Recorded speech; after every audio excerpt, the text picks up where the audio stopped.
చేశారు. చాలా సక్సెసెస్ కూడా అయింది. ఎంత అంటే కనీవిని ఎరిగిన రీతిలో జనం వచ్చారు. ఓకే. ఇప్పుడు హైదరాబాద్‌లో మేమంతా సిద్ధమని ఇక్కడ హైదరాబాద్‌లో ఉన్న ఎవరెవరే కొంతమంది ప్రాంతాల్లో ఉన్న ఆంధ్ర వాళ్ళ గురించి పెడుతున్నారు.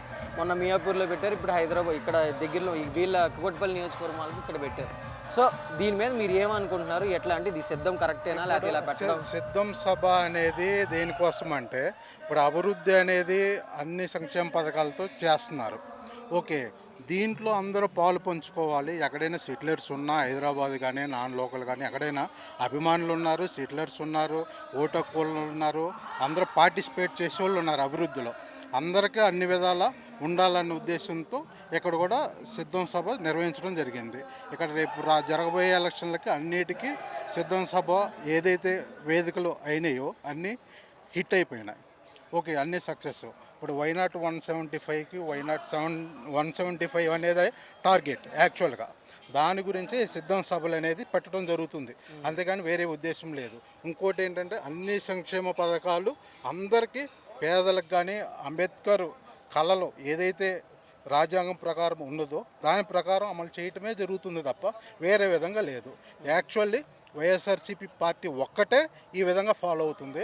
వేరే అదర్ పార్టీస్ ఈ రాజ్యాంగం ప్రకారం కానీ వేరే వేరే ఏవైతే ఉన్నాయో రూల్స్ కానీ రెగ్యులేషన్స్ కానీ ఫాలో అవటం అయితే లేదు. అది అందువల్ల ఎంత గ్రాండ్ సక్సెస్ ఎందుకు అవుతుందంటే సామాజిక న్యాయం అందరికీ జరిగే విధంగా జరుగుతుంది కాబట్టి ఎంత సక్సెస్ అవుతుంది. అదర్ దాన్ వేరే ఏమీ లేదు. సార్ ఎందుకు జగన్మోహన్ రెడ్డి గారి సార్ ఎందుకు 5 సంవత్సరాల పాలన చూసుకుంటే కానీ ఒకవేళ పక్కన పెట్టినా అంతకుముందు తెలుగుదేశంలో చంద్రబాబు నాయుడు గారు చేశారు, వైఎస్ రాజశేఖర రెడ్డి గారు చేశారు, ఇంకా చాలామంది చేశారు. జగన్మోహన్ రెడ్డి నాట్ చంద్రబాబు నాయుడు అనే దానికి మీరేం చెప్తారు ఎగ్జాక్ట్గా చెప్పాలంటే జగన్మోహన్ రెడ్డి నాట్ చంద్రబాబు నాయుడు అంటే Jaganmohan Reddy is directly connected with people. There is no mediators. That is the main thing. ఏదైతే బెనిఫిషరీ ఏవైతే పథకాలు ఉన్నాయో, ఏవైతే లబ్ధిదారులకి ఏవైతే కరెక్ట్గా 100% న్యాయం చేయాలో ఆ విధంగా న్యాయం చేస్తున్నాడు కాబట్టి directly YS Jaganmohan Reddy connected with the people. That is. మిగతా నాయకులు ఎవరిని తీసుకున్నా అంత జనాల్లోకి వెళ్ళేసి మేము వచ్చేస్తాం చెప్తున్నారు, కానీ వాస్తవానికి ఏం చేస్తున్నారు అనేది పక్కన పెడితే అది జరగట్లేదు కదా. కూటమి గురించి మీరేమంటారు సార్? ఇప్పుడు కూటమి అంటే ఇప్పుడు జనరల్గా ఎలా ఉంటుంది అండి, ఇప్పుడు నేను వీక్ అనుకోండి, నేను వీక్ ఉన్నప్పుడు నేనేం చేయాలా? ఇంకో ఇద్దరిని తీసుకొని తెచ్చుకోవాలా.